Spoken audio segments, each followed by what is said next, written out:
Tonight on the program, we examine how temples are at risk of embezzlement and money laundering. We also delve into Thailand's merit-making culture and the commercialization of Buddhism. And an antique shop that upcycles vintage pottery into silver jewellery. สวัสดีค่ะ I'm Nad Bunag and welcome to This Week with Thai PBS World. Merit making is a common practice for Buddhists. One way to make merit is to donate to temples. Imagine though making donations to a temple only to find out that an abbot has embezzled that money for online gambling. The abbot of the famous Rai Khing Temple in Nakhon Pathom province, known as Chao Khun Yam, has been allegedly involved in embezzlement. So here's an outline of the money trail. According to the police, the abbot asked his assistant to withdraw money from the temple's bank accounts, about 1 million baht at a time, and transfer it to his personal bank accounts. After that, some of that money was transferred to the bank account of a broker for use in online gambling. It is alleged that over the course of 4 years, more than 300 million baht was transferred from the temples to the abbot's bank accounts and then transferred to the broker, with over 500 million baht circulating in those accounts. At the same time, the Central Investigation Bureau also found out that the broker's bank accounts alone handled over 2 billion baht. This would never have become a huge scandal if it had not been for a police officer from the Crime Suppression Division who was sent to the temple to investigate. He stayed there undercover for about 8 months, gathering evidence of the alleged embezzlement. The abbot and one of his aides have been detained pending further questioning after a court rejected their bail requests due to the serious nature of their alleged offenses. The temple itself earns an average of 80 to 100 million baht per year. And just last year, Rai Khing Temple earned a total of 176 million baht, according to the Central Investigation Bureau. Their income mainly came from these sources. One of them being donation boxes. There are hundreds of boxes around the temple, which might be labeled as being for electricity bills, repairs for temple buildings, the education of orphans, and the list goes on. Another source of income is through charitable projects, from which proceeds go to foundations which belong to the temple. It also earns income from rental fees from market stalls in the temple's premises, as well as from the temple's events, which are organized twice a year. Another source of income is from its services, where visitors can rent the temple's Buddha amulets. In fact, this is not the first time that temples have become involved in such illicit acts. The TDRI pointed out that there are systemic loopholes that puts temples at risk of embezzlement, corruption, and even money laundering. Based on its research, one of the problems is the auditing of the temple's earnings that are still ineffective. On top of that, Thailand has over 40,000 temples, so it is almost impossible to keep track of every temple's financial data. At the same time, there are no standard requirements for temples to submit reports of their financial earnings to the National Office of Buddhism. Based on the TDRI's research, out of the 40,000 temples in Thailand, less than half of them have submitted their reports. Some may argue, though, that many abbots are elderly and don't have enough knowledge about keeping track of their earnings. Another problem is the lack of transparency of the temple's earnings, which are never disclosed to the public, making it very difficult for authorities to investigate them. Another critical issue is the authority of the Anti-Money Laundering Office. Although the office is responsible for overseeing cases of money laundering, temples fall outside of its jurisdiction, as the office can only regulate non-profit organizations, and temples do not fall into this category. People's faith in temples and monks can also be a loophole in itself. Because Buddhists have huge respect for temples and monks, people tend not to question how the temples use the donations, believing that the money will certainly be used for a good cause. But despite the embezzlement scandal, Rai Khing Temple remains packed with visitors. This actually proves that people still have faith in the religion, but above that, they still believe in merit making. So what is really merit making? And how can we be sure that the donations will really be used for a good cause? Every temple in Thailand has ordination halls for people to do practices in Buddhism, like praying or making merits. These days, there are different understandings of making merit in Buddhism. And of course, donation is one of them. But what really is making merit? ก็จะมาคือปฏิบัติก็คือจะมาไหว้พระแล้วก็จะคือบริจาคเงินพอผมทำบุญก็แบบบางทีก็ไม่ได้ทำบุญกับพระถวายสังฆทานผมก็ทำบุญแบบซื้ออาหารให้น้องแมวน้องหมาที่เจอในวัดเนี่ยบางทีก็มีตู้ที่ว่าอะไรอะสะเดาะเคราะห์ต่อชะตาเป็นทุนการศึกษานักเรียนอะไรอย่างเงี้ยเราก็ทำเพราะเราศรัทธาแล้วเราก็คิดในใจแล้วเงินที่บริจาคไปอะใครที่เอาไปทำไม่ดีอะเขาก็รับกรรมของเขาเอง People have different interpretations of merit making. Even Buddhist practices in other countries may not be the same. There is no right or wrong way if all of the acts are from an individual's good intentions and good deeds. In Buddhism, the Buddha talks about development. So overcoming our negative aspect, which is self-centeredness, stinginess, greed, and by undertaking certain practices, and one of those is giving. And giving will help not only the receiver, but also it helps us overcome those negative natures. Kantasilo, a monk at Bawaniwet Vihan Temple, has devoted his life in Thailand to follow the principles of Buddhism since 1980. In Buddhism, monks are people who devote their lives to practice the teachings of the Buddha, leaving almost everything behind them. Once they awakened, they share the teachings with lay people. As Kantasilo explains, giving does not always mean donating money, but it could be some good deed that you do intentionally for others. They are the field of merit for the world. So whatever is offered there, it benefits the donor, but it also benefits other beings as well. Even though people didn't have an active hand in the donation, they can listen to the teaching, propagate the teaching. Kantasilo added that in the present situation, everything costs money, such as temple maintenance. Using donations for improper purposes, however, violates monastic rules, which aim to uphold order, integrity, and spiritual discipline. Recently, a scandal broke. A former abbot of the Rai Khing Temple misappropriated over 300 million baht from money donated. The former abbot has been framed and is being prosecuted along with others involved.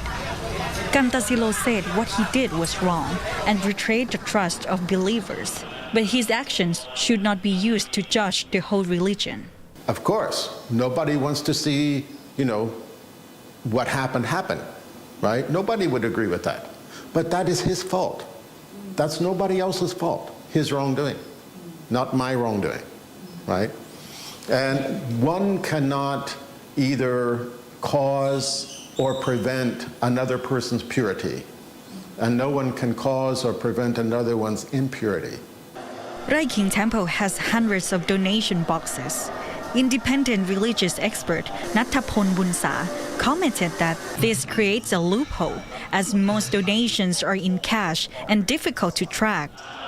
He emphasized that monastics should not directly manage money. ให้วัยวจกรส่วนกลางน่ะเป็นคนแทงเงินส่วนกลางน่ะออกมาเลยใครอยากถวายอะไรเนี่ยไปถวายกับวัดส่วนกลางเลยแล้วส่วนกลางเป็นคนดูแลพระทั้งหมดในวัดในการเริ่มต้นแต่อาจารย์เห็นว่ามหาเถรสมาคมคณะสงฆ์เนี่ยเริ่มต้นตื่นตัวแล้วเริ่มมีการจัดการจะเริ่มเข้ามาดูแลบัญชีพระแต่ขอให้ทำจริงจังเถอะถ้าทำจริงจังจะเป็นเรื่องดีมาก From the case at Rai Khing Temple and others in the past, some may lose faith in Buddhism. Nattapon, Mangantasilo, and many believers believe, however, that ultimately it all comes down to genuine intentions and good deeds. For whoever commits a sin or a wrongdoing, every action has its consequences. Warisala Sehan reporting for Thai PBS World. Despite the merit-making culture stemming from a strong belief in temples and monks, Buddhism is becoming commercialized. Our reporter Gitipat Chusukjit explores how the commercialization of Buddhism is growing and how it affects the religion itself. พระรวยเท่ากับพระเลวแม้พระนั้นรวยจะเอาเงินไปทำอะไรที่เป็นอลังการที่ดูเหมือนสังคมสงเคราะห์มากๆก็เลวเพราะว่าคุณได้เงินมาโดยไม่ถูกต้องได้เงินโดยไม่ชอบธรรมคือรวยไม่ได้เลยถ้าเป็นพระแสดงว่าถ้าคุณรวยก็แสดงว่าคุณไม่เป็นพระหรือคุณเป็นพระที่ไม่สมบูรณ์แบบคุณจึงรวย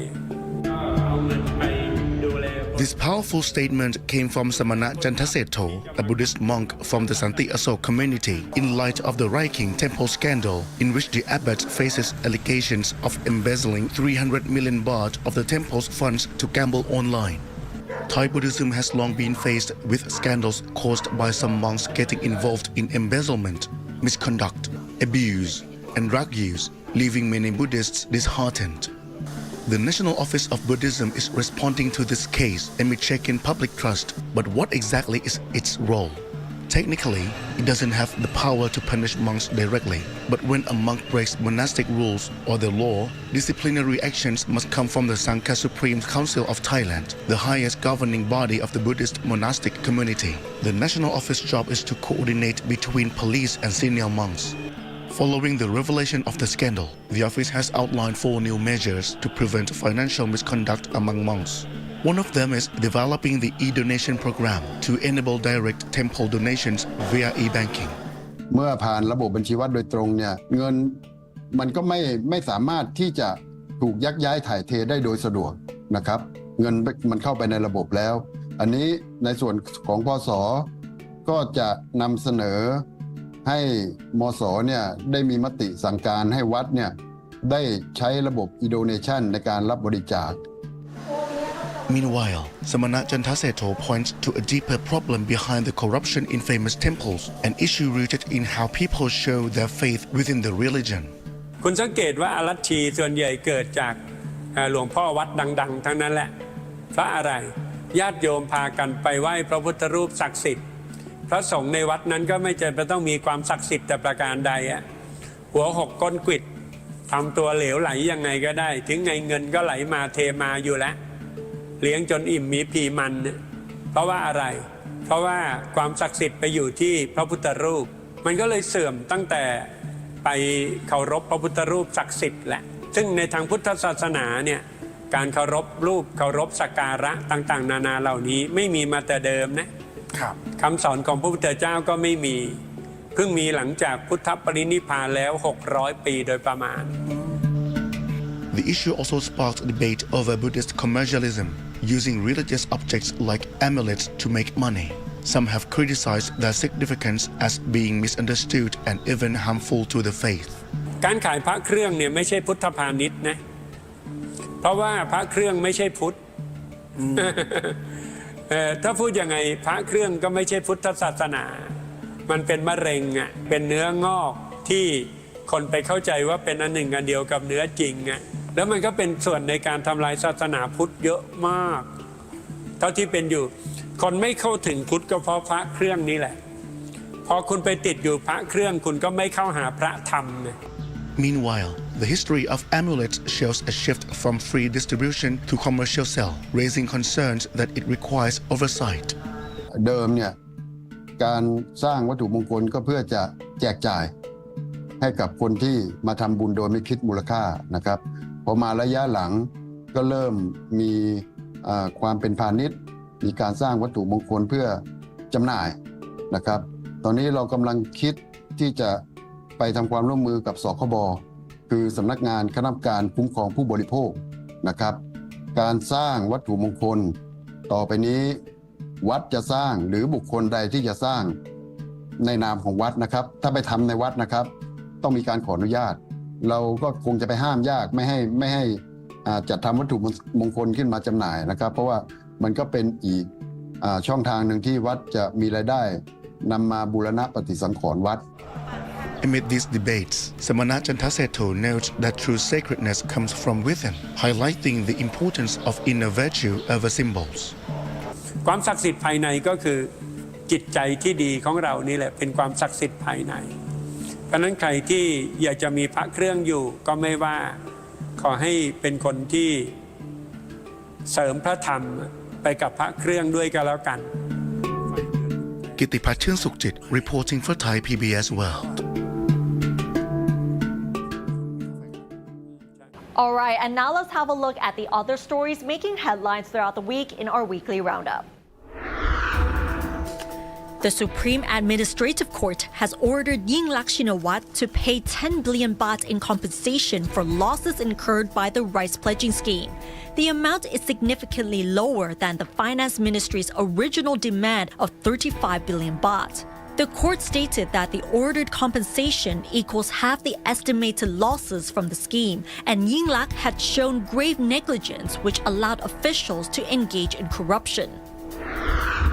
The third phase of the digital wallet scheme has been postponed indefinitely. Prime Minister Pathongthai Shinawatra explained, however, that the government has not scrapped it and may revive it in the future when the situation is right. Meanwhile, the cabinet approved the reallocation of budgets totaling 157 billion baht from the central fund, including the funding originally intended for the digital wallet scheme to support projects which will help stimulate the sluggish economy. Phumchai Thai Party leader Anuthin Chanvirakul has assigned the party's lawyers to file a defamation suit against a former Pheu Thai MP and a reserve senator Kusumalawati Sirikomut in retaliation for her petition to the Election Commission calling for the dissolution of the Phumchai Thai Party. Kusumalawati claims that she has enough evidence, including a money trail and audio, to implicate the party's core members in involvement in electoral collusion in the Senate elections last year.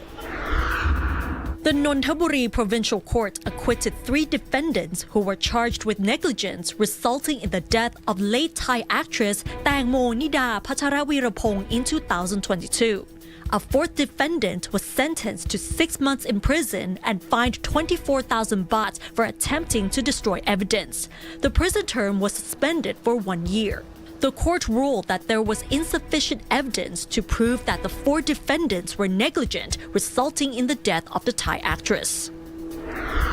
Moving on to business, Thailand is putting effort into negotiating tariffs with the U.S. by increasing investment by $2 billion in the States. AmCham Thailand also hosted a summit to emphasize the U.S.'s significance as a trading partner. However, a Thai economist says that Thailand should take sides amid tariff chaos. Frank Hanshi has more details. Thailand finally has made some move as the country sent a delegation to attend the Select U.S. Summit in Maryland, and the Dr. Nalini Thavisin, the president of Thailand's trade representatives, also led a delegation to the summit. Leading Thai companies such as retail giants and energy companies pledged to invest beyond $2 billion in the United States, and this is a very significant move. Also, the Ministry of Foreign Affairs in Thailand also say that the U.S. will remain as Thailand's one of the important partners in trade, investment, and economic cooperation. And this is the data I have to mention.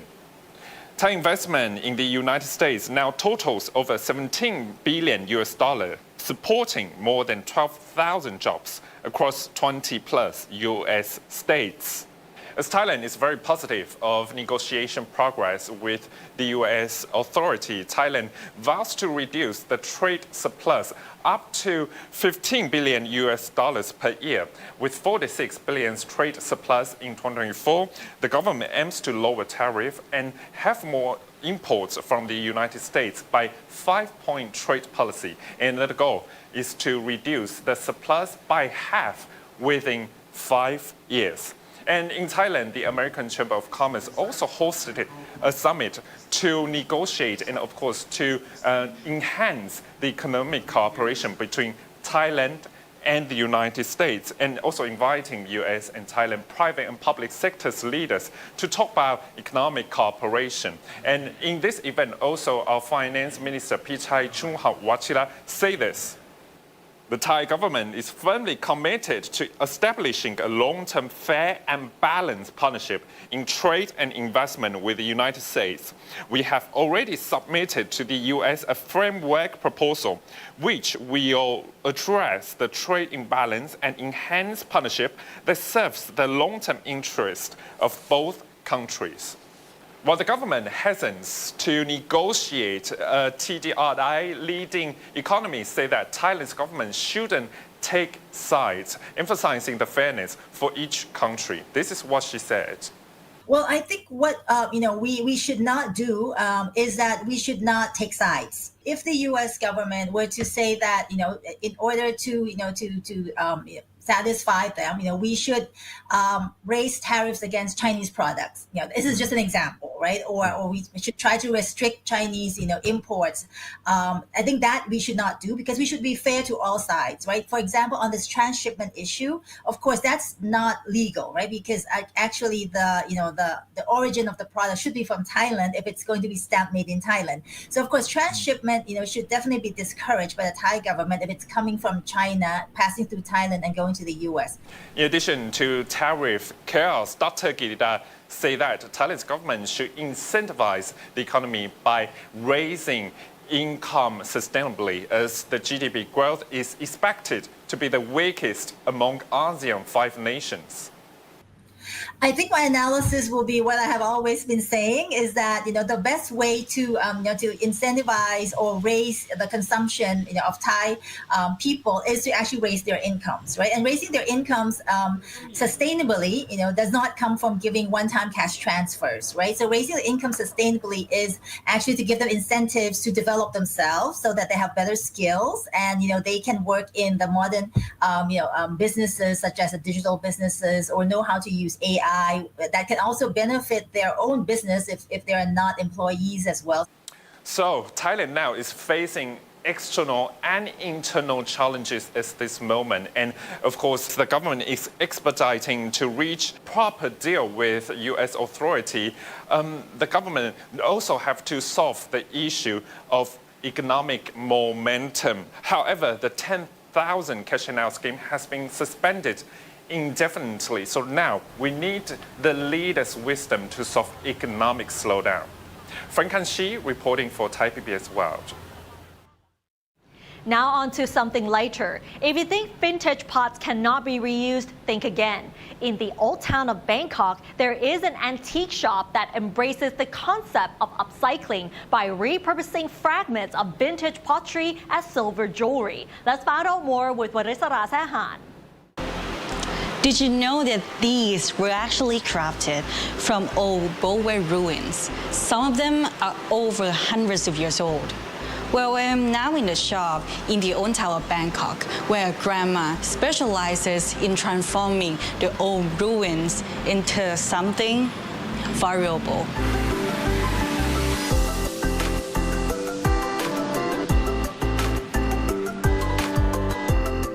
I love antique very much. I think like for my grandma, it's out of love. The love she has for the antique and for the stuff she do. So when she see the broken things, she don't want to throw it away. It started when 90-year-old grandma Malai Prichanin Chaisi became interested in collecting vintage pottery sets when she was young. Not only did she treasure flawless vintage sets, but she also embraced broken and imperfect pieces, restoring them and giving them new life. There was a belief in the old days that broken ceramics would bring misfortune to the home, and therefore people would have to throw them away. But Malai decided to buy them instead. She bought the broken vintage pottery from various sources. Some collections of her broken pottery were even from the Ming Dynasty or over 300 years old. เราเห็นทิ้งขยะเสียดายใช่ไหมเราก็ต้องเก็บมาทำนู่นทำนี่เป็นชิ้นเป็นอันเป็นเนี่ยคนเขาชอบคนเขารู้สึกว่าแอนติกเนี่ยมันก็น่าสนใจ Her family runs a silver jewelry shop, and for over 30 years, she has been transforming broken fragments into unique jewelry pieces. Each broken shard can be used to create just one design. She came up with the idea herself, combining old pottery with silver, and now works with skilled artisans who specialize in crafting these unique pieces. ชอบเราก็มีศิลป์ทางนี้เราก็เอาของเครื่องเงินมาประยุกต์มาเปลี่ยนแปลงเราจะวาดออกมาอันนี้เป็นเข็มกัดนะฮะได้วาดตัวนี้ออกมาแต่อย่างที่พูดง่ายๆนะแต่ทุบลงไปบางทีไม่เหลือHer granddaughter Sasivirun Upaiboon said the uniqueness of each design is what draws customers to their shop, especially young Thais and foreign visitors. With growing demand, though, comes a challenge, which is limited supply and craftsmen. ถ้าช่างเก่าๆก็ล้มหายใจจากไปหมดใช่ก็เหลือน้อยลงสมัยก่อนก็มีช่างเยอะมันช่างเยอะเขาทำเร็วเขาทำนานก็เร็วเดี๋ยวนี้ยากต่อไปไม่อาจจะสูญพันธุ์ก็ได้ With fewer skilled artisans left, the future is uncertain. But at 90 years old, Grandma Malai is still creating her vintage pottery silver jewelry and is determined to hand down her love of antiques to future generations. I think she would like to pass on the legend, like the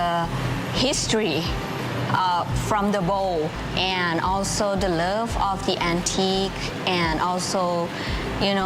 give the concept of recycle and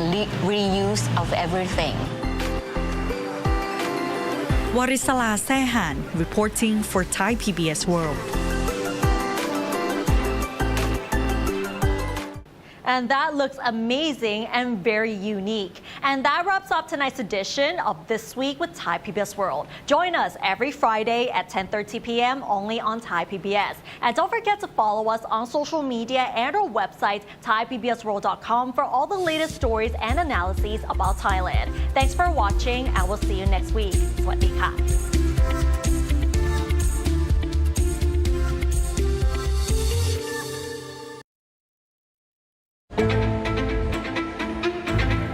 เอลซัลวาดอร์ประเทศเล็กในอเมริกากลางโดดเด่นด้วยสถาปัตยกรรมภูมิทัศน์งดงามดึงดูดนักท่องเที่ยวจากทั่วโลกแต่เบื้องหลังความสวยงามที่นี่เคยเป็นดินแดนแห่งการอุ้มหายค้ายาลักพาตัวและเรียกค่าไถ่โดยแก๊งอาชญากรรมที่กระจายอยู่ทั่วเมืองจนกระทั่งในปี 2019 ดินแดนแห่งนี้กลับมามีอนาคตมากขึ้นหลังมีประธานาธิบดีคนใหม่ที่ชื่อนายิบบูเคเล่ด้วยนโยบายปราบปรามไร้ปราณีอัตราการฆาตกรรมลดลงอย่างรวดเร็วแต่ก็ตามมาด้วยเสียงวิจารณ์เรื่องความชอบธรรมและสิทธิมนุษยชนแม้หลายประเทศจะแสดงความกังวลแต่ไม่ใช่กับสหรัฐภายใต้การนำของโดนัลด์ทรัมป์ติดตามได้ใน Flash Point จุดร้อนโลกพุธที่ 28 พฤษภาคมนี้เวลา 21:30 น.ทางไทย PBS